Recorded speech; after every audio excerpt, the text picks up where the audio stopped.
Today we are going to discuss about external structure of heart. हृदय की बाह्य संरचना। पिछले वीडियो में बच्चों हमने आपको कुछ बेसिक इंफॉर्मेशन दिया था सर्कुलेटरी सिस्टम के बारे में, जिसमें हमने आपको बताया था कि वास्तव में सबसे पहले सर्कुलेटरी सिस्टम की खोज करने वाले वैज्ञानिक का नाम, जिसे फादर ऑफ एंजियोलॉजी कहा गया था, विलियम हार्वे करते हैं। विलियम हार्वे को परिसंचरण तंत्र का पिता कहा जाता है। और उसके बाद मैंने ये भी बताया था कार्ल लैंडस्टीनर और वीनर ने किस प्रकार से रुधिर वर्ग तथा आरएच फैक्टर की खोज रिसस नामक बंदर पर कर दिया था। आज वही एक उसी का पार्ट है, सेकेंड वीडियो है ये, एक्सटर्नल स्ट्रक्चर ऑफ हार्ट, हृदय की बाह्य संरचना। आइए हम देखते हैं कि हमारा हृदय कैसे मुट्ठी के साइज का तिकोनी मांसल संरचना का बना होता है, जो स्पेशली हृदय पेशी का बना होता है, कार्डियक मसल्स का, जो कभी थकान का अनुभव नहीं करती। बच्चों, यह हार्ट दोनों फेफड़ों के बीच डायाफ्राम के ठीक ऊपर थोड़ा सा लेफ्ट, चेस्ट से थोड़ा सा लेफ्ट सिचुएटेड होता है। ये कार्डियक मसल्स का बना होता है। पुरुषों में इसका भार 310 ग्राम होता है, जबकि महिलाओं में 255 ग्राम ही होता है। बच्चों, ये हृदय जो है एक हृदयावरण से ढका रहता है, एक मांसल संरचना है, सॉफ्ट टिश्यू का बना होता है। इसके बाहर एक परत होती है जिसे हृदयावरण कहा जाता है, हृदय का आवरण। हृदयावरण या इसे पेरिकार्डियम, एक झिल्ली होती कह सकते हैं, जो पेरिकार्डियल मेम्ब्रेन कहलाती है। इसमें हृदय बंद रहता है। पेरिकार्डियल गुहा में एक पारदर्शी, जिसे कह सकते हैं ट्रांसपेरेंट पेरिकार्डियल फ्लूइड होता है, जो हृदय को बाह्य आघातों से बचाता है। और क्या क्या करता है ये द्रव, देखें। पहला पॉइंट, हृदय को बाह्य आघातों से सुरक्षित रखता है। दूसरा, हृदय को नम बनाए रखने में भी मदद करता है, हृदय जिससे हमेशा बेड या गीला बना रहता है। स्पंदन के समय आवश्यकता से अधिक फैलने नहीं देता है। जब हृदय हमारा बीट करता है, हृदय जब धड़कता है, तो उसको आवश्यकता से अधिक फैलने में ये पेरिकार्डियल द्रव जो होता है, फ्लूइड, ये उसे रोकता है। पेरिकार्डियल मेम्ब्रेन, पेरिकार्डियल फ्लूइड, ये हृदय को बाह्य आघातों से बचाता है। इस तरह से बच्चों, आइए हम देखते हैं कि हमारा हृदय जो है वो किस तरह से हमारे शरीर के अंदर व्यवस्थित है और कौन कौन सी आर्टरीज और वेन है जो ब्लड सप्लाई करने के लिए रिस्पॉन्सिबल होती हैं। तो सबसे पहले अगर हम हृदय की संरचना को देखें, तो ऊपर से देखें तो सबसे पहले हमने लिखा है left common carotid artery. Left common carotid artery एक आर्टरी है जो बाईं तरफ स्थित होती है, जिसे लेफ्ट कॉमन कैरोटिड आर्टरी कहते हैं। इसी के जस्ट साइड में देखें तो लेफ्ट सब क्लेमियन आर्टरी सिचुएटेड होती है। नीचे एवोर्टा दर्शाया गया है, एवोर्टा।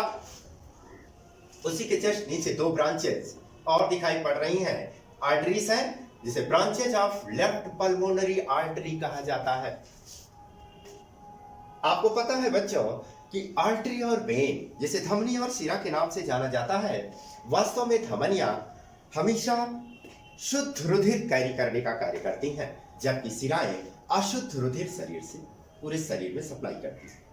लेकिन अपवाद के रूप में दो ऐसी धमनी और शिराएं हैं जो उल्टा काम करती हैं, जिसे हम पल्मोनरी आर्टरी तथा पल्मोनरी वेन के नाम से जानते हैं। हिंदी में इसे फुफ्फुस धमनी और फुफ्फुस शिरा के नाम से जानते हैं। ये नामांकन देखिए अगला, branches of left pulmonary artery, यही है पल्मोनरी आर्टरी। इसके नीचे देखें लेफ्ट पल्मोनरी वेन्स। अभी हमने आपको बताया कि फुफ्फुस धमनी और फुफ्फुस शिराएं होती हैं जो उल्टा काम करती हैं, यानी फुफ्फुस धमनियां हमेशा अशुद्ध रुधिर तथा फुफ्फुस शिराएं हमेशा शुद्ध रुधिर कैरी करने का कार्य करती हैं। इसके नीचे देखें तो लेफ्ट एट्रियम, जिसे हम बायां आलिंद कहते हैं। बच्चों, मैंने बताया था लास्ट वीडियो में, हमारा हृदय 4 चैम्बर्ड होता है, यानी 4 कोष्ठकों में बटा होता है, जिसे क्रमशः लेफ्ट एट्रियम या बायां आलिंद, लेफ्ट वेंट्रिकल बायां निलय। इधर देख ले राइट एट्रियम यानी दायां आलिंद और राइट वेंट्रिकल यानी दायां निलय। जिस तरह से हमारा हृदय 4 बेसमों में बटा होता है। इसके पहले मैंने बताया था और एनिमल्स में अलग अलग चैम्बर्ड होते हैं। जैसे मेढक में हमने 3 चैम्बर्ड बताया था, 2 आर्किल एंड 1 वेंट्रिकल। जबकि हमने पक्षियों में बताया था 4 चैम्बर्ड यानी 2 आर्किल एंड 2 वेंट्रिकल। क्रोकोडाइल्स में मैंने बताया था 4 चैम्बर्ड यानी 2 आर्किल एंड 2 वेंट्रिकल। इस तरह से अलग अलग एनिमल्स में अलग अलग पेश पाए जाते हैं। कॉकरोच में 13 कोष्ठक में बटे होते हैं, जबकि केचुए में 4 जोड़ी यानी 8 हृदय पाए जाते हैं। तो हमारा हृदय 4 बेसमों में बटा होता है, बायां आलिंद, बायां निलय, दायां आलिंद, दायां निलय। इस साइड में देखें बच्चों, ब्रांकियोसेफेलिक आर्टरी एक ऊपर की तरफ जो ब्लड को ले जाती है, ब्रांकियोसेफेलिक आर्टरी के नाम से जानते हैं। इसी के जस्ट नीचे देखें एक चौड़ी मोटी सी सुपीरियर वेना केवा के नाम से जानी जाती है राइट पल्मोनरी आर्टरी। राइट दाहिने साइड में जो पल्मोनरी आर्टरी है, इधर हमने लिखा था लेफ्ट पल्मोनरी आर्टरी और लेफ्ट पल्मोनरी वेन्स। उसी तरह से राइट पल्मोनरी आर्टरी और राइट पल्मोनरी वेन्स होती हैं। फुफ्फुस शिरा और फुफ्फुस धमनी। कोरोनरी आर्टरी नीचे की तरफ ब्लड सप्लाई कर ले जा रही है। इंफीरियर वेना केवा सबसे नीचे जो अशुद्ध रुधिर पहुंचाती है। इस तरह से हमारा हृदय जो है एक पंपिंग मशीन की भांति कार्य करता है, जो एक बार सिस्टोल तथा एक बार डायस्टोल यानी पेरिस्टालसिस मूवमेंट की तरह कार्य करता है। रुधिर पंप की भांति कार्य करके पूरे शरीर में ब्लड को आर्टरी तथा वेन के माध्यम से सप्लाई कर देता है। बच्चों, आलिंदों की जो दीवार है वो निलयों की दीवार से पतली होती है। आलिंद की दीवार निलय की दीवार से पतली होती है। दायां आलिंद बाएं आलिंद से बड़ा होता है। कुछ मेन फैक्टर्स है जो आपको बताना जरूरी है, हाईलाइट किया है मैंने। आलिंदों की दीवार निलयों की दीवार से पतली होती है। दायां आलिंद बाएं आलिंद से बड़ा होता है। दायां निलय चौड़ा व बायां निलय सकरा होता है। फेफड़ों को छोड़कर शेष शरीर के भाग को रुधिर बाएं निलय द्वारा ही पंप किया जाता है। फिर से सुन ले, फेफड़ों को छोड़कर शेष शरीर के भाग को रुधिर बाएं निलय द्वारा ही पंप किया जाता है। दायां आलिंद बाएं आलिंद से बड़ा होता है, जबकि दायां निलय चौड़ा व बायां निलय सकरा होता है। इस तरह से एक्सटर्नल स्ट्रक्चर ऑफ हार्ट में आप देखेंगे तो ये एक कार्डियक मसल्स का बना हुआ मुट्ठी के साइज का एक शंक्वाकार संरचना होती है, जो पंप की भांति कार्य करती है। और ये सबसे पहले विलियम हार्वे ने इसे बताया था कि हृदय पंप की भांति कार्य करती है। एक क्वेश्चन और यहां बताना जरूरी है बच्चों, on the structure of human body, on the structure of human body, of human body, on the structure of human body एक पुस्तक का नाम है जिसे एंड्रियास विसेलियस ने दिया था। किसकी पुस्तक है? Andreas Vesalius.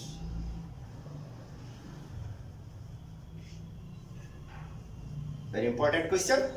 On the structure of human body नामक पुस्तक एंड्रियास विसेलियस ने लिखा था।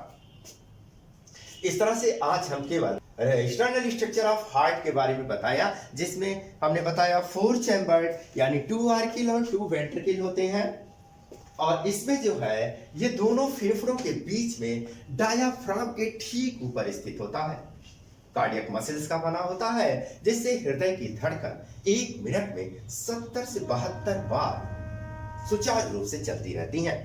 बच्चों, हृदय की धड़कन जो है वो हमारे पल्स से रिलेटेड होता है। जितनी बार हृदय हमारा बीट करता है, उतनी बार ही हमारा पल्स भी यानी नाड़ी भी धड़कती है। यानी 72 बार अगर हृदय धड़क रहा है तो 72 बार 1 मिनट में हमारी नाड़ी भी चलेगी। इसको नापने के लिए डॉक्टर जिस यंत्र का प्रयोग करते हैं उसे स्टेथोस्कोप कहते हैं। क्या कहते हैं? स्टेथोस्कोप, जिस पॉपुलरली नोन एज आला। और रुधिर दाब मापक यंत्र होता है जिसे स्फिग्मोमैनोमीटर कहते हैं बच्चों। स्फिग्मोमैनोमीटर, स्फिग्मोमैनोमीटर ये हार्ट बीट मापक यंत्र है, हृदय की धड़कन मापा जाता है। जबकि ये बीपी मापक यंत्र है, यानी ब्लड प्रेशर नापने की मशीन स्फिग्मोमैनोमीटर है, जो ये बता देती है कि 80/120 mm पर Hg, पारी के स्तंभ के बराबर अगर हमारा ब्लड प्रेशर है, रुधिर दाब है, तो हमारा रुधिर दाब नॉर्मल माना जाता है।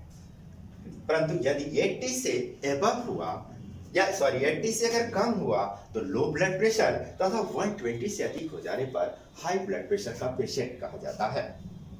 इसे नॉर्मल रखने के लिए लो ब्लड प्रेशर अगर किसी पेशेंट का है तो उसे नमक की मात्रा बढ़ा देनी चाहिए। अपने खाने में नमक की मात्रा शांति बढ़ा देना चाहिए। जबकि अगर हाई ब्लड प्रेशर का पेशेंट है तो उसमें नमक की मात्रा कम कर देनी चाहिए। तो आज बस एक्सटर्नल स्ट्रक्चर ऑफ हार्ट के बारे में हम इतना ही आपको शेयर करेंगे। ये वीडियो अगर आपको पसंद आई हो तो आप इसे लाइक करें, शेयर करें, बेल आइकन दबाना ना भूलें। Thank you so much.